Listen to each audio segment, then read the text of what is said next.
Well, shit. Needless to say, I did not expect this video in particular to blow up like the jihadist lamb, nor did I expect the massive influx of Slavic viewers of various sizes or varieties to show up to my channel and join my Discord in droves, and yet here we are. I've had it explained to me that the Slavic people, generally, are very interested in their old pagan culture, and hey, I'm more than happy to oblige if you guys are gonna go nuts and help grow the channel like some fertilizer laced with cocaine. One such Slav who joined my livestream this past October then promptly joined the Discord with a not at all conspicuous name, pressed the issue, and long story short, I am essentially now being blackmailed. You should do a Slavic video on Koshi the Deathless. Pretty cool character, everyone would appreciate it, I think. I'm totally unbiased in this opinion. Also, thank you for everything that you do. Well, you are welcome for everything that I do. It sounds so fucking pretentious when I say that. Yeah, no, but Koshi is actually, based on like what I remember, he is actually a really cool character. There's a lot of cool things from like Slavic mythology, which like I definitely should. Like I said, I know for a fact that there is an existing audience for this sort of stuff on my channel. And, you know, if I was a smart businessman, I would look into a lot more of this stuff a lot more heavily. However, I am not a smart man. I am a very stupid boy. So, but hopefully, you know, eventually I'll be able to hunker down and, you know, just be like, okay, we're going to do like 3 Slavic mythology videos in a row, you know, just kind of divorce ourselves from everything else that we're currently working on, even though we can't really necessarily afford to do that. A few minutes later. It is Koshi, yes. Also, I'm saving that clip of you saying that. God damn it. Well, now I gotta start fucking working on a script. Because, you know, now people are gonna start grabbing me by the balls on this sort of stuff. And since I have no idea what kind of ties this person has with the KGB and their feds make our feds look like a bunch of dog-killing cum-chuggers, I suppose Koshi is the next figure on the chopping block. Now, those of you in the Eastern Bloc of Europe require no introductions to this guy, but for my hapless American audience, I think it's best to start things off by aptly comparing him to the much more infamous Baba Yaga, as they are essentially the same thing. Except one has to drag his ballsack behind him wherever he goes. In fact, in some Russian fairy tales, Koshi is either the brother, husband, or even the son of Baba Yaga. And no doubt, if the postmodern Disney writers got a hold of him, he'd probably some time-traveling combination of all 3. Now, Koshi normally goes by the title The Immortal or The Deathless, yet derives his name from 2 possible origins. The first is the Russian word kosti, meaning bone, which later evolved into koshi, meaning an exceedingly skinny person. Or if you want to use the same derogatory term the last woman who saw me naked used, a walking skeleton. The second probable meaning of his name comes from the Turkic kosi, which actually means slave. Interestingly, both of these origins are plausible given the lore surrounding this character in both his most famous tale and the possible real-world figure who inspired him. Neither of which contribute to his title as the Deathless, though. So, to quickly brush all of you up, and those of you who have only ever read a single book in your entire lives will appreciate this, Koshi is thought to be the direct inspiration behind Voldemort from the Harry Potter series. Specifically his seeming immortality by sealing away part of his soul into Horcruxes. Koshi kind of does the same thing, though he's much less intelligent in how he goes about it. Stupid!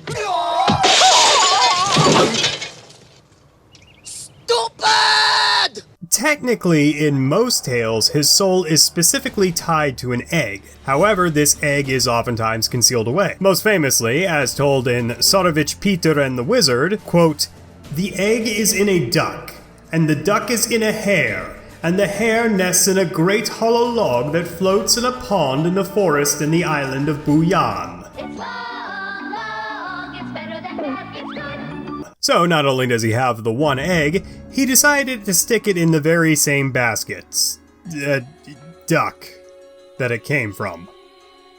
Wait, does that mean he shoved it right back in there after it laid it? Long story short, the protagonist of this story, Peter, or Petter, whatever, finds said egg, smashes it on the floor right in front of the old dude, and then he croaks. Okay, so maybe not exactly like Harry Potter, but at least in this version, the wizard isn't retroactively written to be gay. In fact, most of the tales surrounding Koschei involve his kidnapping women. The aforementioned Tsarevich Peter and the wizard even has this one scene where he uncomfortably fondles some dude's mom right in front of him. This usually ends with him getting his ass kicked. The only exception is a tale called The Snake Princess, where Koschei decided to kidnap a king's daughter and then she started nagging him too much, and so he turned her into a snake and chucked her into a ring of fire. Honestly, pretty based. Like I said though, Koschei is especially famous in the Slavic world, and he is the main antagonist of many a fairy tale and their obsession with the number 3. Too many to cover in today's video, however, I want to draw special attention to quite possibly his most famous story, The Death of Koschei the Deathless. I wonder what's going to happen to you.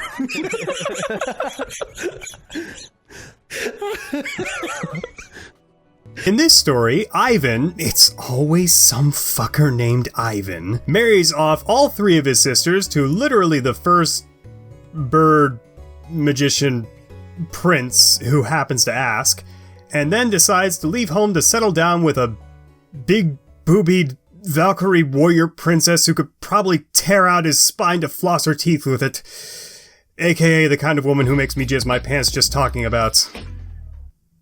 I should probably go change my underwear. After which, Ivan had free reign to roam around his wife's castle with one important caveat. Do not look in the basement. Which conveniently was the very last thing my uncle said to me before being sentenced to a federal penitentiary. Of course though, specifically telling someone not to do something very oftentimes has the opposite effect. So the next time Ivan's wife, whose name is Maria, I don't know why I didn't mention that yet, left the house to go cave in some lucky bastard's balls on the battlefield with a mace, he wandered down into the basement, and what did he find but some crotchety old dude tied up in chains? This is patient 0, and I envy him. So, taking pity on the old man, Ivan decides to get him 3 buckets full of water, which he chugs down like a morbidly obese black man whose kidneys still haven't given out somehow, after which the someday where love finds him and he can break those chains that bind him comes to the old man, who unsurprisingly reveals himself to be Koschei the Deathless. As a thanks for freeing him, Koschei flies out the window and brags to Ivan that he's going to fuck his alligator-armed, piston-popping, dommy-mommy GF. Ivan shouts after him that he's going to find them, no matter what, and rescue his super-swole, gravy-train, ball-draining Valkyrie waifu, then spends the next 3 days inside crying to himself like the NTR cuck that he really is. Eventually, he did find out where the wizard was hiding, and so found his Applejack diesel engine multi-mass goddess, who asks a very simple question, only to have him dodge the answer.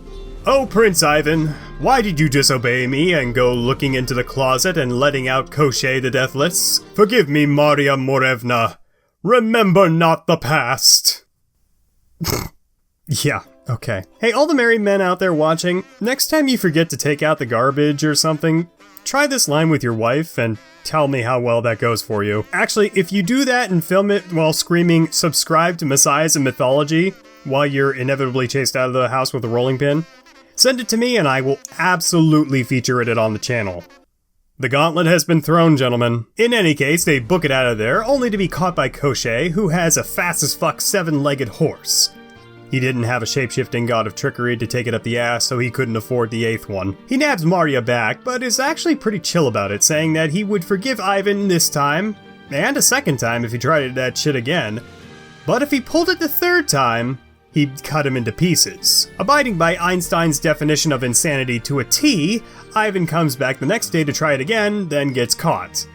And then tries it again the day after that, to which, well, he fucked around and found out. His limbs gathered into a barrel and tossed into the sea. Thankfully for him, his weird magic bird brothers-in-law were able to find him and resurrect him with the waters of life and death. TLDR, Ivan finds out that Koschei procured his BSMPD horse from Baba Yaga, so he heads out and asks the old crone for an equally as fast horse, to which she agrees to give him so long as he serves her for 3 days.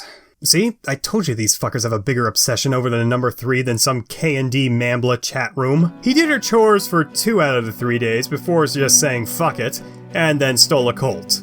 This time with 8 legs, under the cover of night, only for Baba Yaga to awake and give chase, but she fell into a river and drowned, so don't worry about that. After this, he attempts yet another rescue attempt of his rip-roaring, iron-pressing, face-seating... Get on with it. Yes, get on with it. Right, sorry. So anyway, they run off this time with Ivan's new horse, only for Koshei to chase them down yet again. However, this time, Ivan's BSMPD horse out-BSMPD'd Koshei's horse, and ends up kicking the wizard in the face, cracking his skull, and killing him.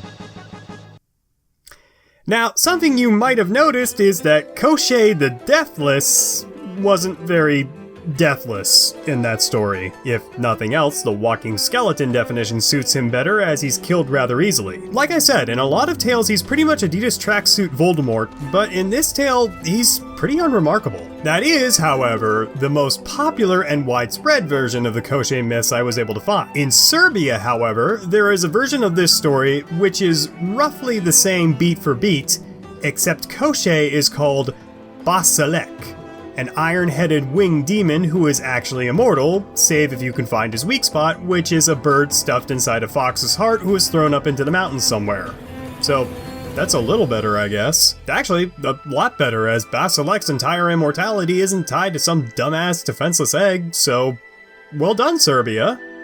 I think that is the only time anyone has ever publicly praised Serbia, holy shit. Getting back to it though, we still have to delineate the meaning of definition 2, and this one actually has some ties to a real-life historical figure named Khan Konchak, leader of a nomadic Turkic tribe called the Polovstians. It was said that at one point in his life, Khan was exiled and sold into slavery into what is modern-day Georgia, the place that made the same mistake Ukraine is making now, not the Peach State. Khan eventually returned to his people and launched a successful uprising, installing himself as the leader of the Polovstians, where he ruled well past the age of 100, earning him the title of the Deathless. This unusually long life is sometimes attributed to his traditional Turkic amulet, which, wouldn't you believe it, is shaped like an egg. And that is the story and possible real-life inspiration of Koshei the Deathless. And now the modern Koshei doesn't have an excuse to send the Cheka after me, so maybe I should consider myself deathless.